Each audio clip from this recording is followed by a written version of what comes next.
This is like my second time trying to record this video. Like, this is why it's taking me years to start YouTube, because yeah. And if you hear my child, she's hiccuping.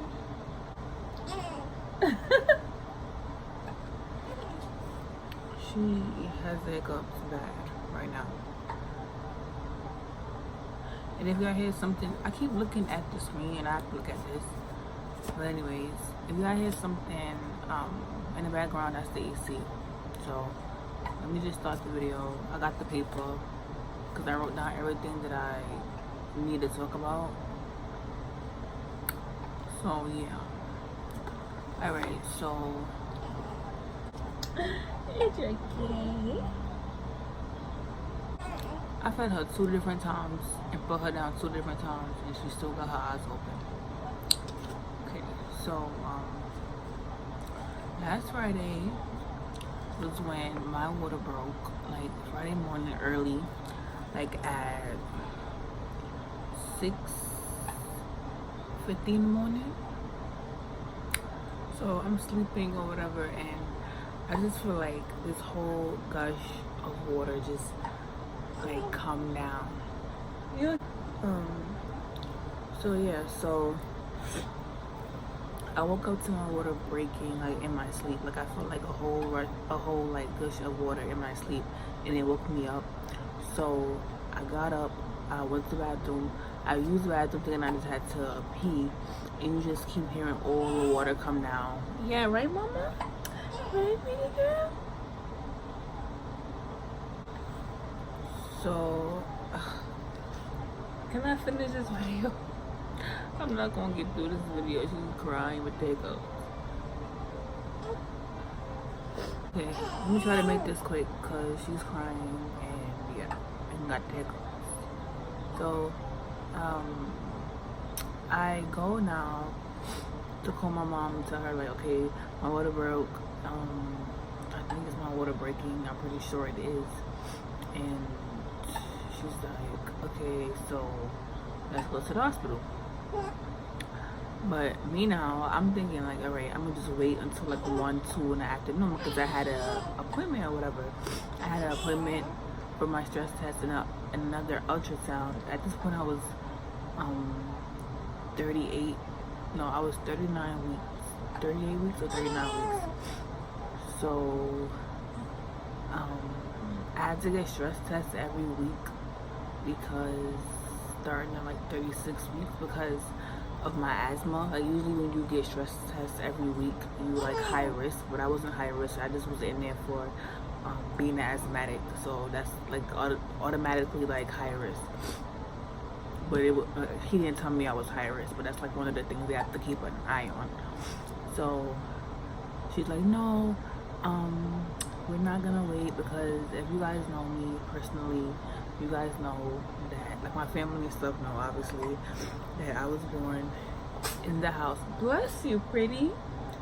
Bless you, pretty girl. I was born in the house, so she didn't want that to happen. Like again, like she's like, no,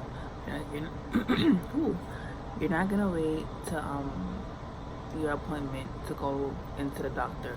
I was saying I was gonna wait because I know a lot of first-time moms, they'll like their water will break, but they're still they wouldn't be dilated or anything.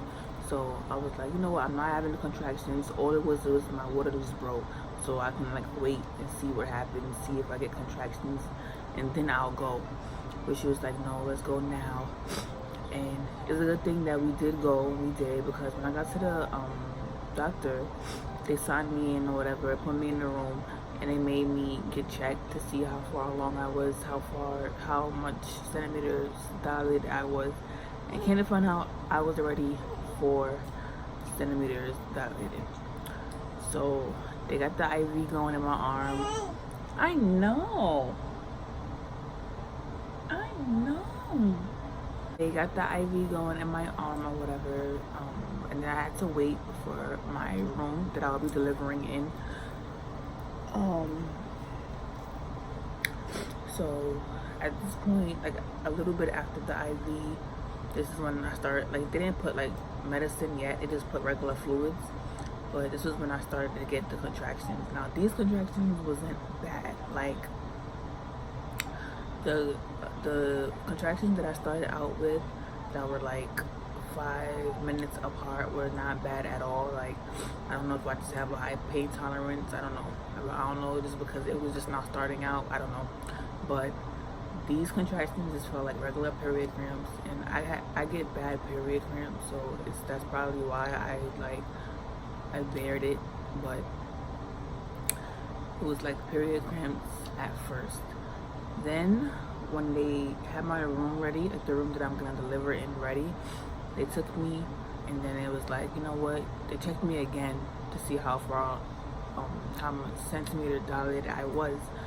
Then I was about, when I came in, I was at 4. When I got into my room, to my delivery room, I was at like 6.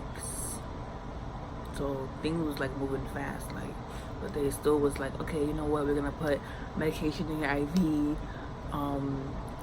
to speed up the process or whatever. So I'm like, all right, cool. Another one coming?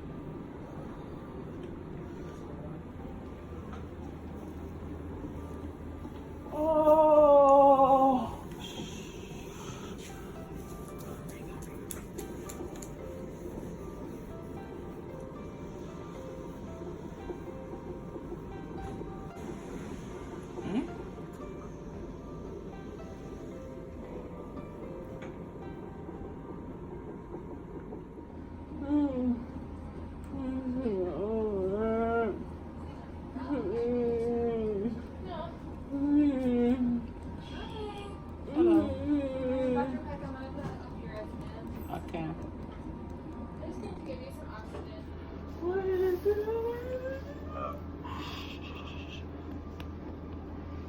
Baby off it in again. We brought it down.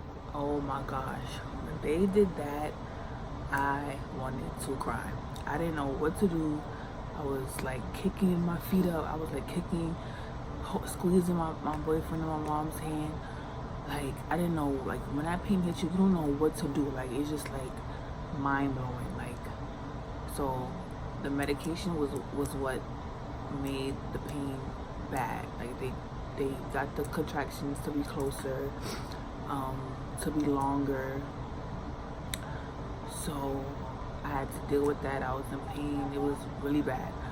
But I really wanted to go through with a natural birth, and I did. So I was like, you know what? I'm just gonna like pep talk myself in my head, keep praying, like, okay, you can do this, you can do this, you can do this. Because at that point, I was already at, the medication made me go from like 6 to like 9.5, 8, 9.5 centimeters dilated. So I was like, all right, cool. Like, my mom was like, no.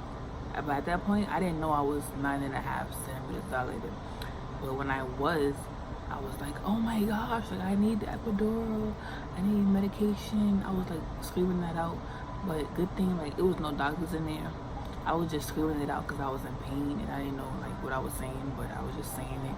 But if you know me, you know I am terrified of needles.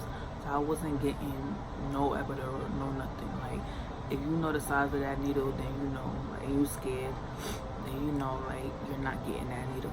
So I just had to keep telling myself, like, I'm already at 9. Like, I could finish this natural.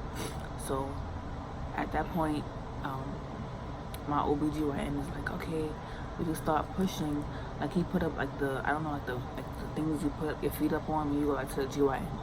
I forgot what it's called. And then like, yeah, like the little bars that you can just like, to restrain yourself while you push. So I was doing that, and I kept doing that. I probably like did that for like 10 times, and before I knew it, like, her head was already out. Like, literally, her head was already out. And I did one more, like, big push, and she was out. But, I'm looking at the paper because I feel like I'm forgetting something. Yeah. So, pushing hurts, but, like, it's way, I don't want to say it's way better than the contractions. It hurts. It feels like what they call it, ring of fire. It burns. So if you watch this and you're expecting and you're about to give birth, yeah, that's how it feels. Well, vaginal birth, that's how it feels. It's like a burning sensation. But I personally would rather sit there and push 10 times than to go through contractions. Like, pushing was the easy part. Like, once the baby head is like out, they just pull the baby out, so just like that part is quick. But the pain from the contraction was really, really bad. I feel like if I had to wait longer in labor, like, because my labor was decent. Like, I got there at like 8:39 and I had Kai at 4:21 p.m. So I know people who first child, they have to like be in labor for like 13 hours or whatever, but I was in labor for like 6.5 hours and pushed for an hour, and I feel like that's decent. Like, it's not like quick, but it was decent, like, for my first child. So yeah, so I did it naturally. I got her out. Then they had to, obviously the placenta comes out after that. They gave me more medication to push the placenta out because it wasn't coming out. It wasn't coming out like on its own. So they gave me more of the IV that they use to push my contractions closer together. So yeah, so they put the medication back in, and then I had to push out the placenta. Another thing is I tore bad. Oh, I don't want to say bad. It was a 2nd degree tore, so not good, not bad. But I had to get sewn up. And that part was bad as well. Like, contractions and then getting sewn up was bad because it wasn't a good experience, because my OBGYN, he numbed me with the needle, but then I still felt him sewing, which was horrible. And like, after that, the nurse had to be like, okay, well, we have to see if you can go to the bathroom. I was dreading going to the bathroom. Like, I'm like, you know what, just take me to the recovery room that I'm staying in, and let me try to pee later on. Like, because I knew if you pee, it's gonna hurt so bad. I'm still, like, right now, I'm still recovering. I'm only a week and 2 days postpartum, like, so I'm still recovering. I'm still in pain, but I just wanted to make this video because I asked my Instagram if they wanted me to talk about it, and they did. So, but another thing is that I didn't stay in the hospital for like my little 2 days or whatever. I stayed longer due to other complications. I'm coming. She wants boobs. But yeah, so I ended up staying in the hospital. Bless you, pretty girl. I ended up staying in the hospital like for 5 days and not like 2, due to other reasons. If you guys were to make a video about that, then I can just say that one of the reasons was I lost a lot of blood, and I had to get a blood transfusion, and other things that happened after that.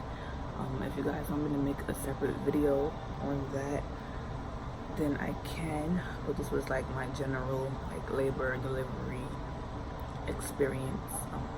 Overall, I can say it was decent. Of course, you gotta go in there. If you're expecting right now and you like on the fence about like, oh, should I do the epidural or do natural, think about doing natural. Like, I know it's gonna be hard. Like, it's not gonna be easy to do natural, especially if you go into labor. If you're in labor longer than I was, but I can't really speak on that.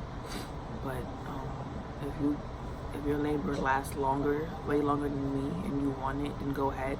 But just know that it's doable.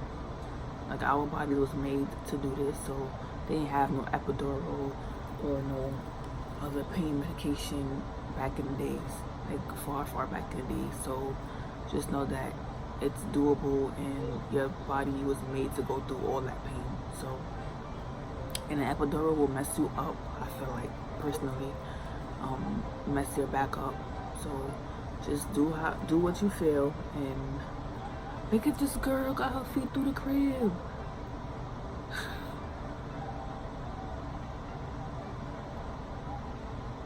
Bye, y'all.